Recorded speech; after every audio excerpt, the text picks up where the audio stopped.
Mapagpalang araw sa ating lahat. Ako ang inyong lingkod, Elijah Paul Jan Valdez, at welcome sa ating daily devotions. Ang ating verse for the day ay nasa Salmo chapter 96 verse 3. Ang sinasabi dito ay ipahayag ninyo sa lahat ng mamamayan sa mga bansa ang kanyang kapangyarihan at mga kahangahangang gawa. Ang kaluwalhatian ng Diyos ay ang kadakilaan, kahalagahan, kagandahan, at kadakilaan ng kanyang maraming mga kasakdalan. Sa kanyang ipinakita sa kanyang malikhain na tumutubos ng mga gawa upang makilala ang kanyang kaluwalhatian sa kanyang mga nasa presensya.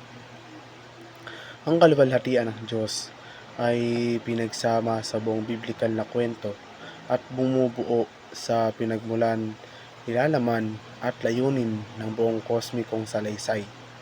Ang kaluwalhatian ng Diyos ay ang kadakilaan, kahalagahan, kagandahan at kadakilaan ng kanyang maraming kasakdalan.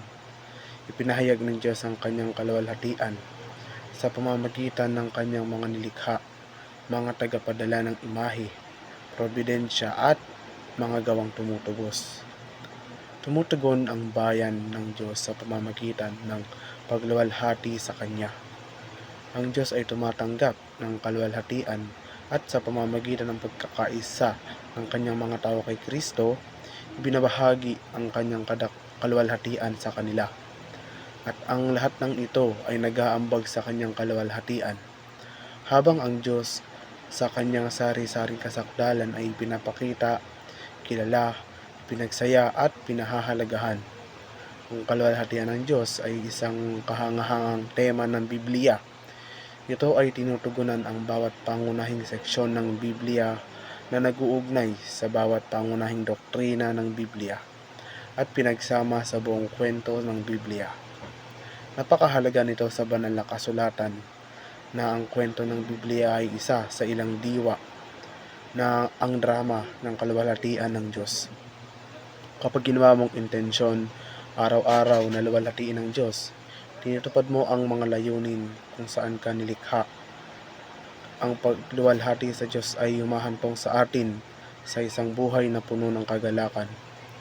Tinutulungan tayo nitong mamuhay sa lumalagong relasyon sa isa sa lumikha sa iyo.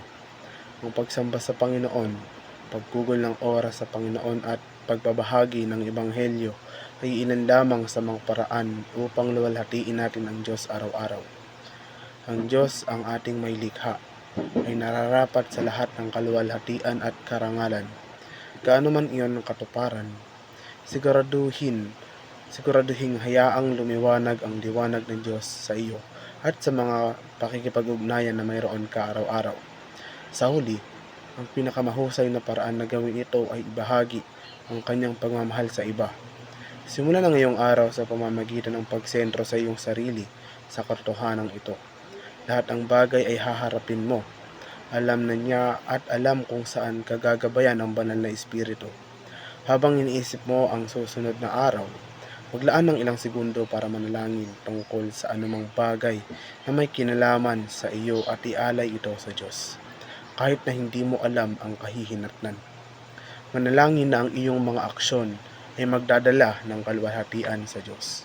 Muli, ako ang inyong lingkod, Elijah Paul Jan Valdez, at dito na nagtatapos ang aking daily devotions.